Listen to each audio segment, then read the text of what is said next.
many fellowships, they'll say a prayer. So I invite us in a spirit of prayerfulness to give some thanks for those who have fathered us, whether we call them mom or uncle or teacher or whoever it was. And in this spirit of thanksgiving and honoring of the Father, whatever face he wears, let's come together in harmony today.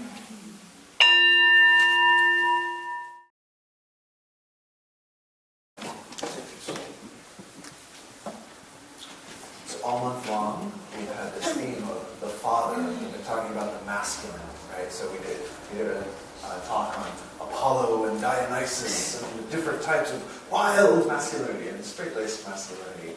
And we talked about good and evil. And now the main event is here, Father's Day. So I wanted to kind of make a service that honored our fathers, and then at the same time, you'll notice this is sort of a theme for me, is that because we're in like a postmodern world, but we're in a postmodernist fellowship, we can't exactly all do that in the same way, right? Because we have in this fellowship we have some 2 dad families and some 2 mom families and some no dad and some no mom, and you might have had, like, my best father is a person who I'm not related to, and so there's all of this different kind of stuff going on, right? So some of your relationships with your dad are totally happy, and some are completely dysfunctional, and I, in great Unitarian Universalist spirit, but in my own spirit, don't want to exclude anybody. Right? Like, hey, dysfunctional, come whoever you are, healthy.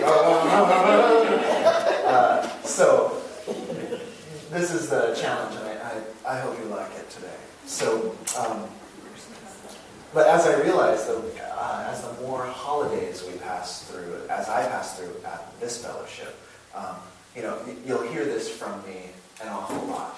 Christmas. Oh, well, there's no one way to do Christmas. Do you celebrate Kwanzaa? I don't know what you say for Kwanzaa, so please teach me. You don't have a family day that takes orphans? You have a big family, you'll be MIA for the next 4 weeks? Great, let's do it for you. So my first agenda item that I wanted to do today was to celebrate our diversity a little bit. And one of the things we'll talk about a bit today is that, archetypally, the masculine is often the one who celebrates diversity the least. Right? It's my way or the highway. And, boys will be like this and girls will be like this, and in my household it's going to be like this. And we have a chance, I think, in the world for a new version of masculinity. And the first way we do that is by celebrating our diversity. So my first agenda item was to bring that up, and then also to brag on our fellowship a little bit, because we're really good at that, right? We're kind of cool. So let's see, what am I supposed to say about this? Oh yeah, so it was to let you guys know that in case you haven't internalized it yet, there is no actual real thing called normal. Right? I mean, like there are societal norms, but I grew up with this sense, I think, that there were some people out there with a normal family, and it was just mine that was like this. And then the more I grow, there are families that hide it well, but everybody's family is just totally weird. Right? So if I remember from my last... And ask everybody to raise their hands. Some of the weirdos are just raising their hands. Weirdos a compliment, okay? But so if I remember from my last psych class, normal, it's okay for there's a certain degree by which you can evaluate health by your ability to adapt to social norms. So if you take an abnormal psychology class, they talk about, well, how do we define abnormal, at least in modern times? I think before the Aquarian revolution of the 1960s, they might have said, well, yeah, normal equals healthy, duh. Nowadays, they say, well, normal is one of the check marks of health, right? Because if you're too far outside the norm, we have to question it. But then that has to be balanced with, are you happy? Are you able to accomplish your dreams and desires? And if you're happy enough and accomplished enough, normal really isn't all that important to see if you're psychologically healthy. But one of the things that I wanted to brag on is that here in this fellowship, the goal really isn't to be normal. But I think there is a goal to be healthy, right? And we can somewhat define healthy as pro-social, life-affirming, basically everything that's in those 7 UU principles. That's pretty cool. So we have a goal where we can determine, like, well, how healthy are you? And it has nothing to do with how much you look like Merritt or Donna or any of the rest of us. So this is a pretty cool thing. And that's my first agenda, is on any holiday that we come to, you'll just get used to it. For me, I'm going to take at least 5 minutes and say, however you're doing it is probably okay if you're not hurting anybody. Okay? Just like you want to skip my service on Father's Day? Okay. Christmas, you order Chinese food and just, stay in the house and watch Netflix? Okay.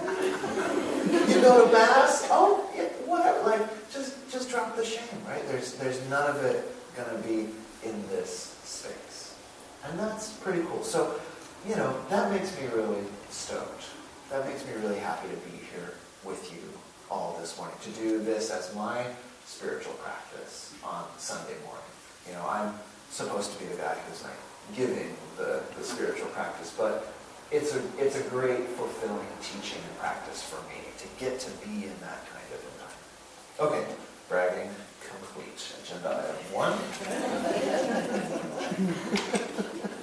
Okay, what else? But there are such a thing as social norms. Have you heard of them? Social norms, right? So, what are some of the social norms? This is, if you were a Jungian psychologist, now you know how I feel about social norms. Don't analyze me too deeply. But what I wanted to know first is, what are some of the social norms? Because we're going to be talking about the masculine, right?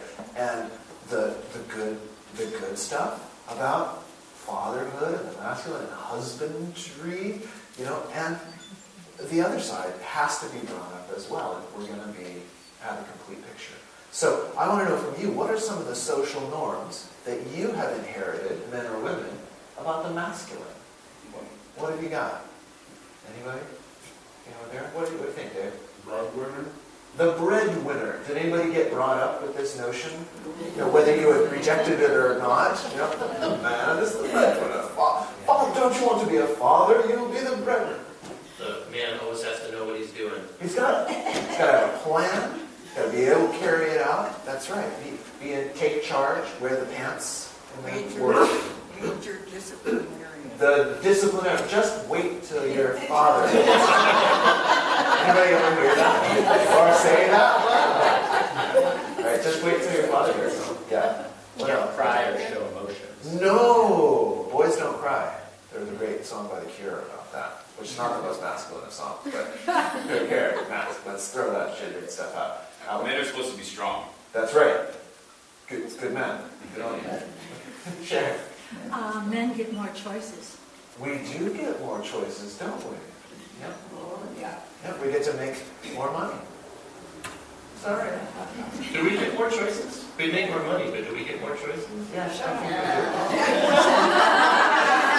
Well, it's a mixed bag.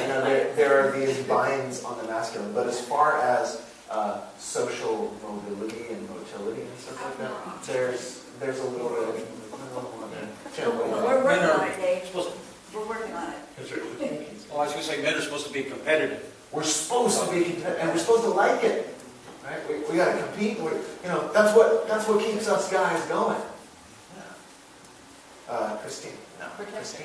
Christina. Christine, thank you. protector. The protector. Yeah. So, for a long time, did you notice in the news, women can now be drafted? Yeah. So and then there's a whole mixed feeling on this, but it's sort of, one thing it does, whether you like it or not, is it upsets this whole notion and maybe teaches us how deeply implanted it in, but that like, well yeah, we don't like that boys are going to do it, but don't also make women do it. The guys, that's in their blood. They're protected. Oh, that's a lot of indoctrination.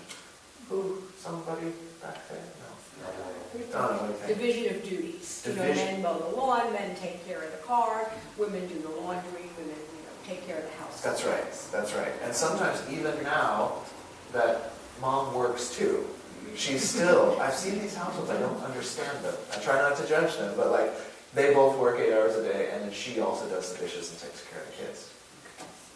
Dave? These men don't cry. Yeah, men, no emotions even. Men take lousy care of their bodies when they get older. They don't use hyaluronic acid. They don't use alternative health. They don't know how to feed themselves properly. Yeah, That one's they don't. statistically accurate.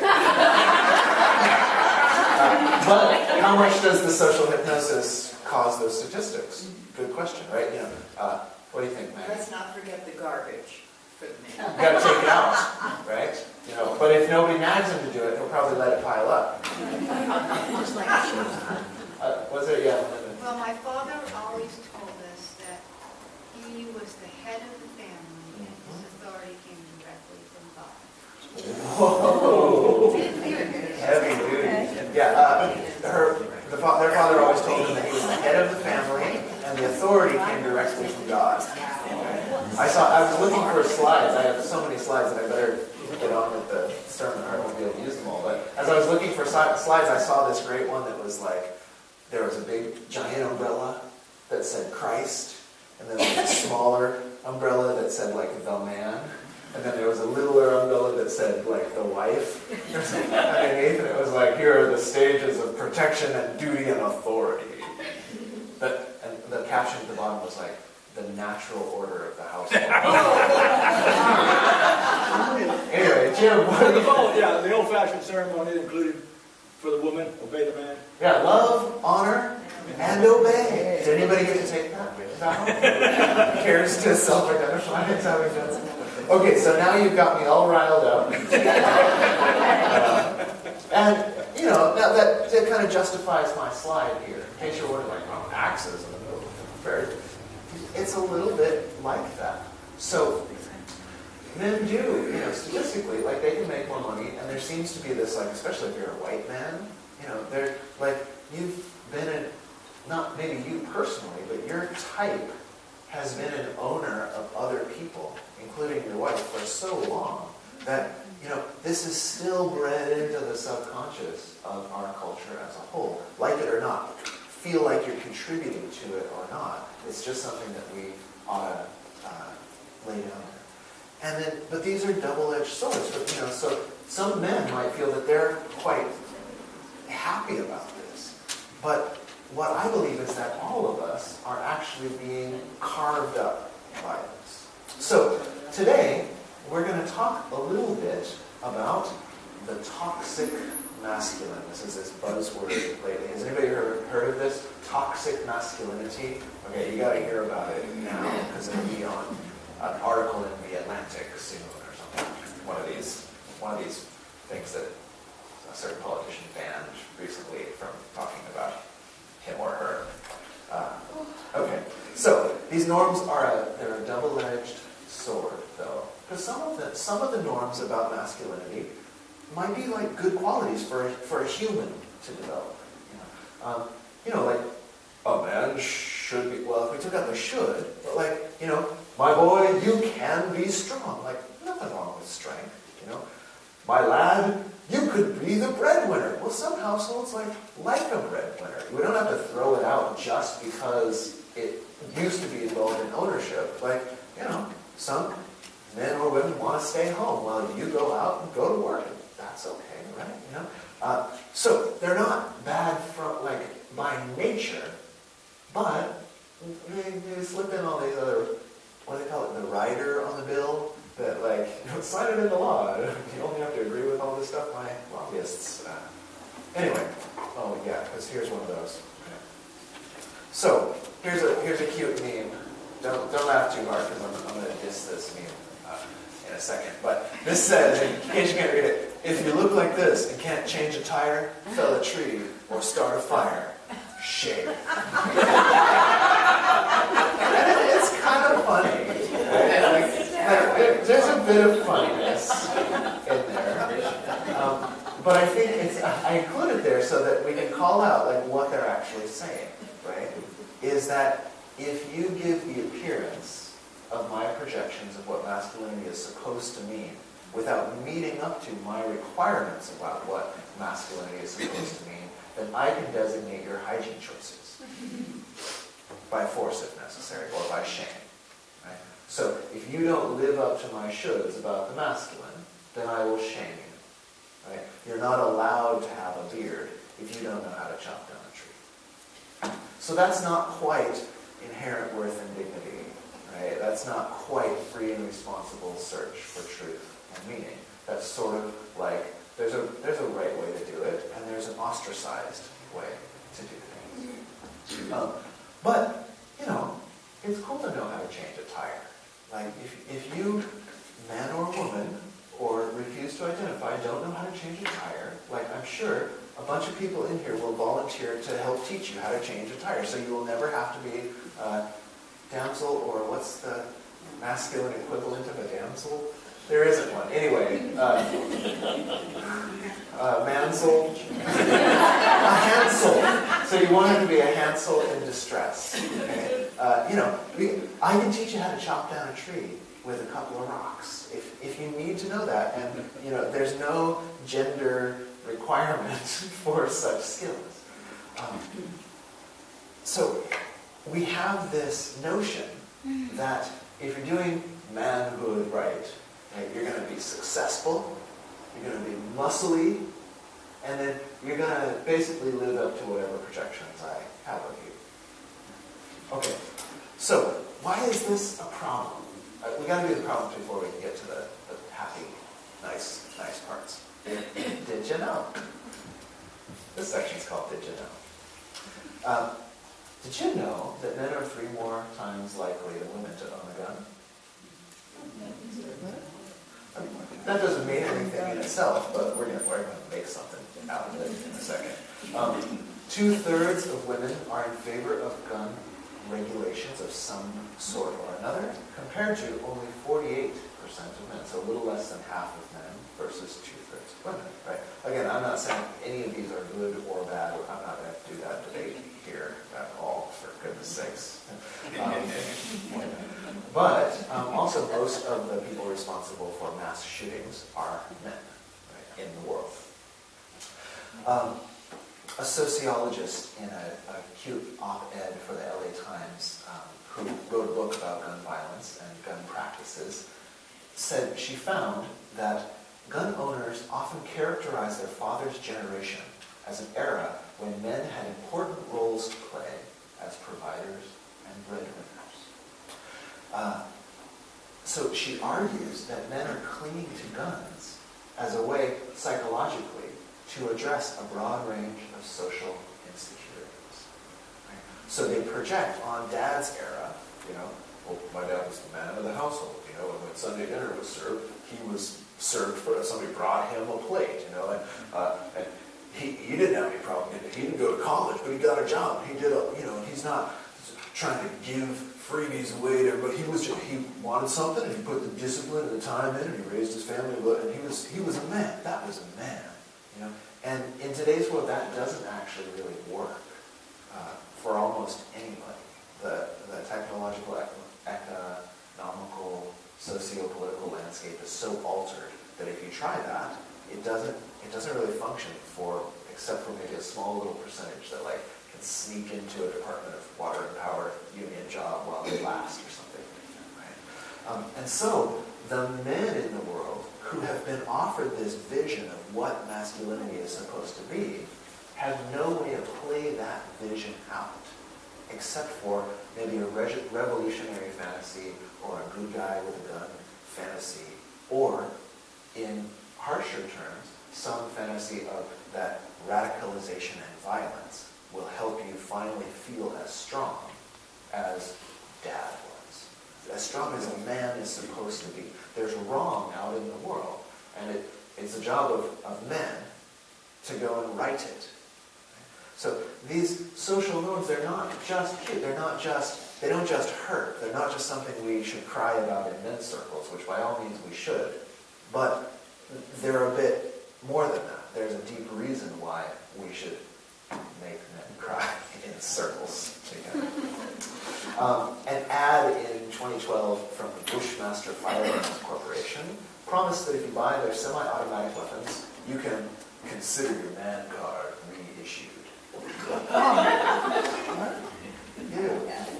Consider your man card reissued, bro. You.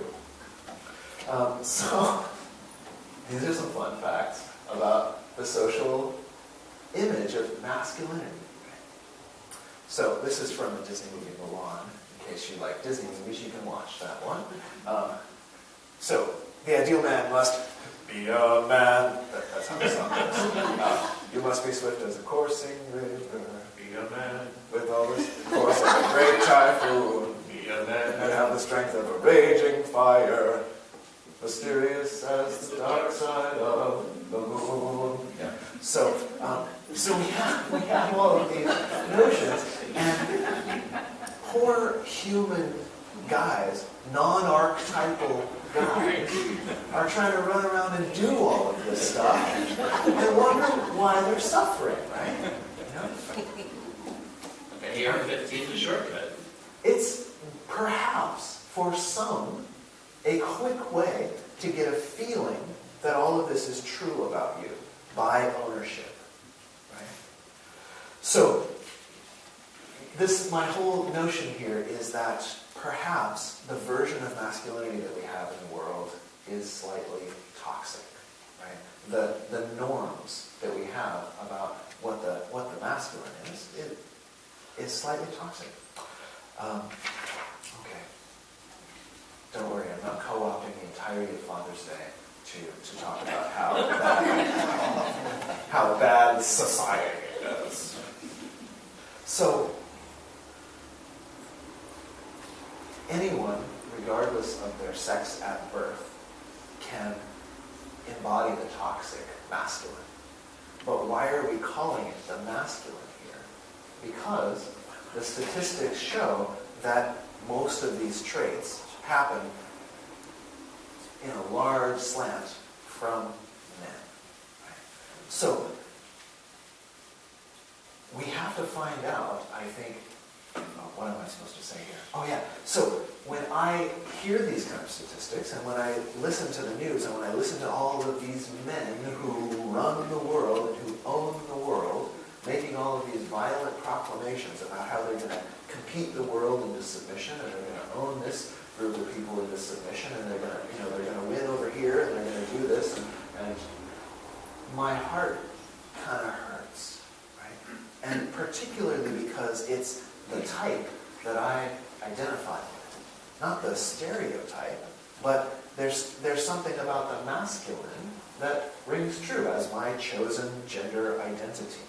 And yet, I can't adopt all of these other statistical sort of add-ons, riders. So, when I feel this pain in the world, I have to do what I've been trained to do, which is first, give myself empathy, right? First, I have to understand how badly this hurts, how hard it is to have a group, the next group of fathers being indoctrinated into the same notions of masculinity that the fathers who came before were indoctrinated into. And watching what that happen, what that does to our Mother Earth, to our mother culture, to my sisters and brothers. So I need to give myself empathy. I need to be able to settle my mind because I need a clear mind that can see different solutions. And then I have to, from my training, turn that empathy on what might the people who are perpetuating this violence be feeling and needing. What might cause the masculine to go toxic? And the solution then, for me, I don't think is to deal with the strategies that the toxic masculine is using, right? The toxic masculine uses hate speech. He uses weapons of what mass destruction, what micro destruction, small destruction. He uses all of this stuff, and I could try to strategize him out of his strategies all day long. But none of that cuts to the root of what caused the masculine to go toxic. What caused these potential fathers, these potential superior, archetypal lords of their own heart to go rogue. And so I think we need to find the cure for toxic masculinity. And that's why we have Father's Day. So the cure for toxic masculinity, I propose to you, is to generate a culture of healthy masculinity. So just like in your body, did you know that if you get a uterine tract infection, which is an overgrowth of E. coli bacteria, you can often regulate that by just growing the healthy cooperative bacteria that live in your body naturally. Right? A lot of people get these after they take antibiotics that kill off basically everybody, and then you just take probiotics and you can eat a little dirt and some sauerkraut. And all of a sudden, there's a bacterial culture living in your body that kills off toxic bacterial cultures. It's kind of amazing. So I start to wonder, what would happen if we had a bunch of dudes who made muscles and called themselves feminists? Dudes who identified as dudes. Like, hey, it might feel very urgent.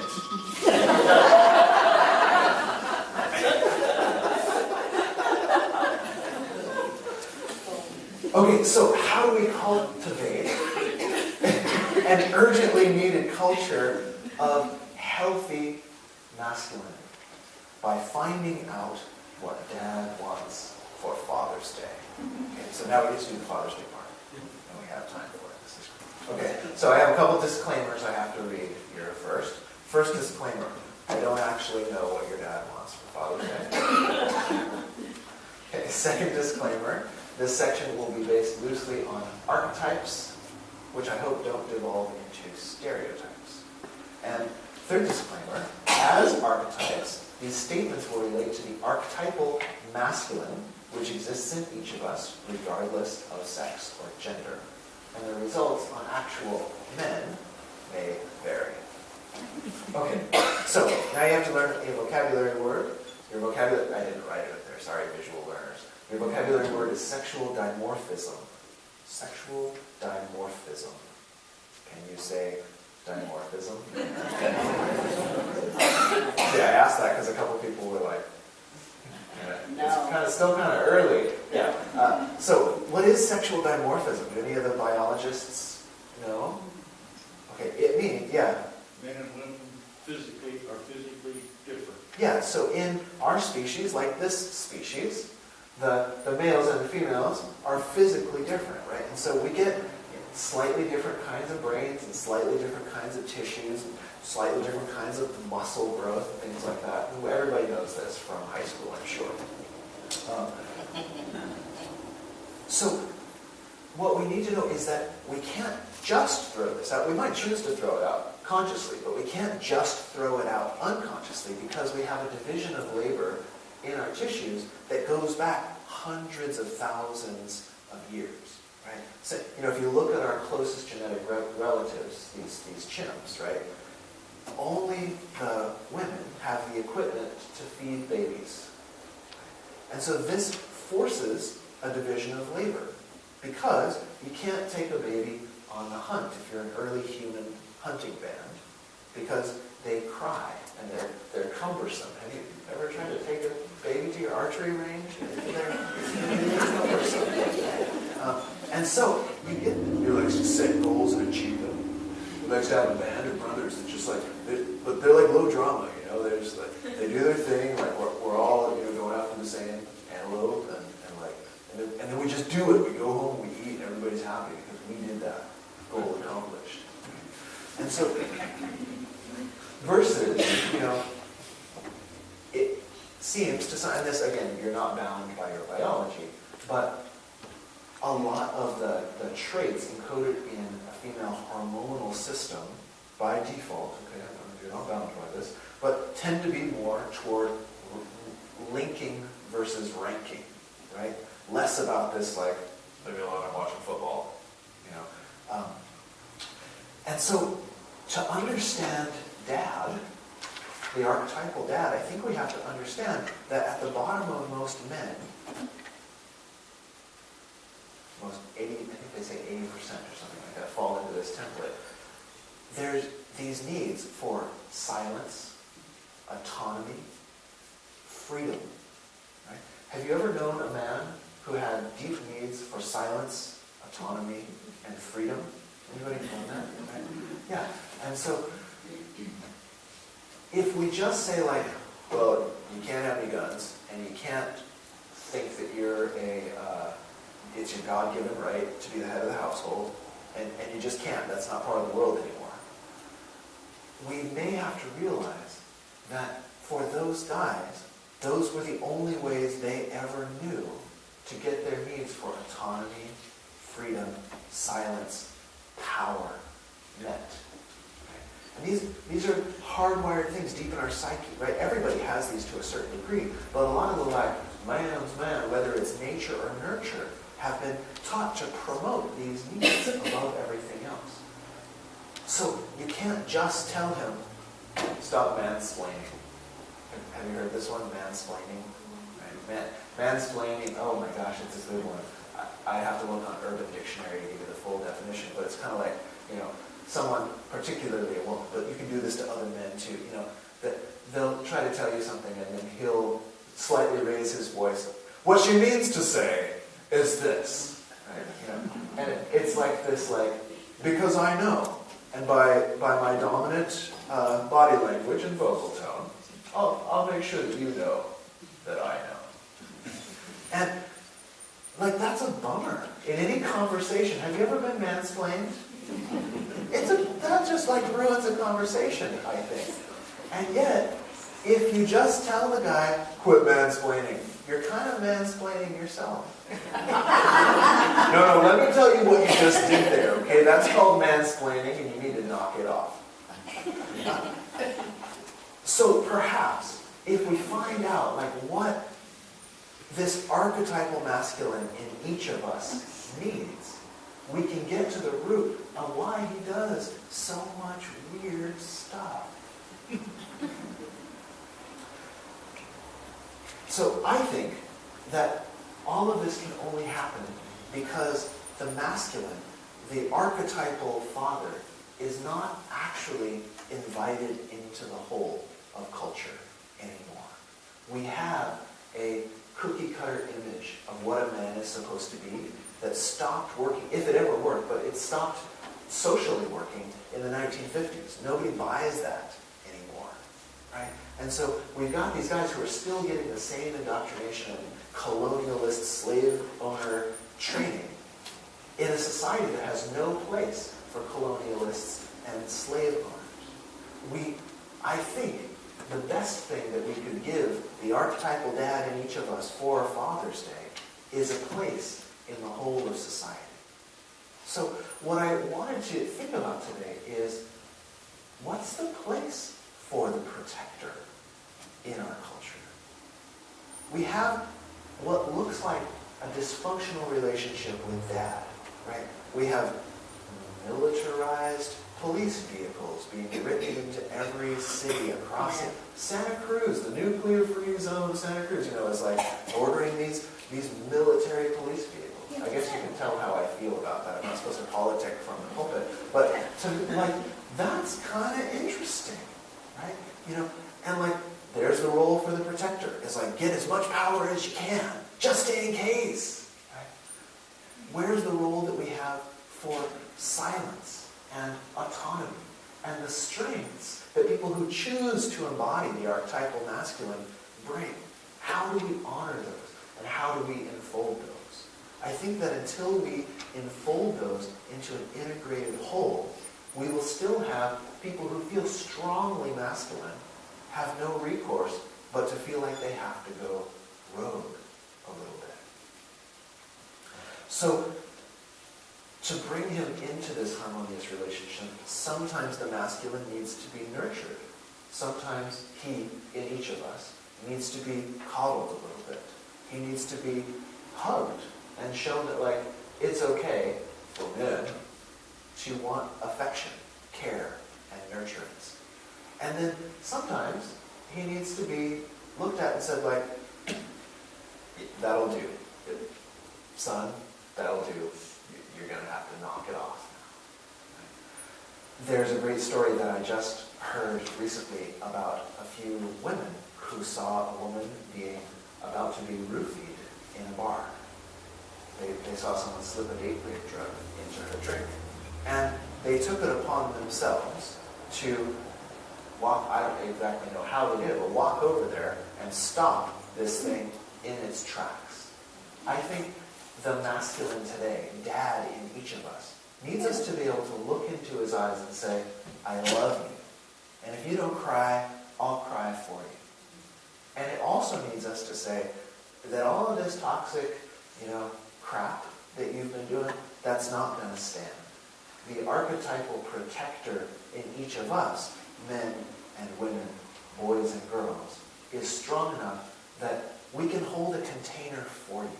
We can hold a protective space until you find your way back into the village that we've created for you. Okay. So, Father's Day. I'm learning myself to have a happier relationship with Father's Day. Because I know that the world needs fathers. Father is a great word you may not have known. I should have that did you know slide up there again. But father not only etymologically means a male progenitor of something, but had come to mean any sort of superior man. Like in the church, you could call supposedly superior of qualities to be extolled. That's why they got the name father, right? And even in a community, you have these community fathers, the four fathers of our nation, are people who have qualities to be extolled. And so as I look around the world, I wonder, Father's Day, like Mother's Day is this cool thing. It's like, Mother's Day, did you get your cards? Did you get your flowers? It's Mother's Day, what are you doing? And then, comes June, it's like, hey, dads and grads. What are you going to do? You going to golf or what? Hey, you guys doing something? You going to barbecue? And like dad kind of like mom, it's like, oh, it's mom. And the dad kind of like, it's always half joking. Like, oh yeah, I love my dad. He's such a jerk. But, yeah, that's what guys are like. They're kind of stupid and jerky. And I think that if we are going to heal from the toxic masculinity that has invaded the bacterial culture of our world, we're going to need a new archetype of what it means to be a father. A father who may or may not have had children. A father who may or may not have been born as a man. Right? But someone who can embody these superior qualities, the to-be extolled qualities of masculinity. The other word I really like is the word husband. You guys know the word husband, right? It's come to mean the opposite of wife, the counterpart of wife.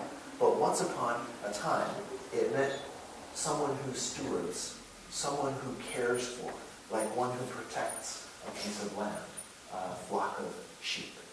What if on Father's Day and Husband's Day, we could look around at those who embody the archetypal masculine for us, and we could see the qualities that we extol in them, those qualities that make them a good father, a good husband. And what if in ourselves we began to call those qualities forth? What if instead of unconsciously feeling that he was supposed to be in control, the boss, powerful, and having no outlet for this in the world, what if our fathers in training knew that his strength and steadiness could be a support for others? His power could create safety for others. And the shining light of his values when held with a soft heart, could guide others.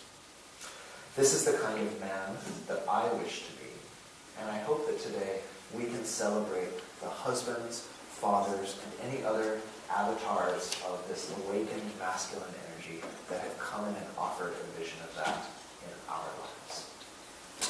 And with that, let's stand and sing a song in this spirit.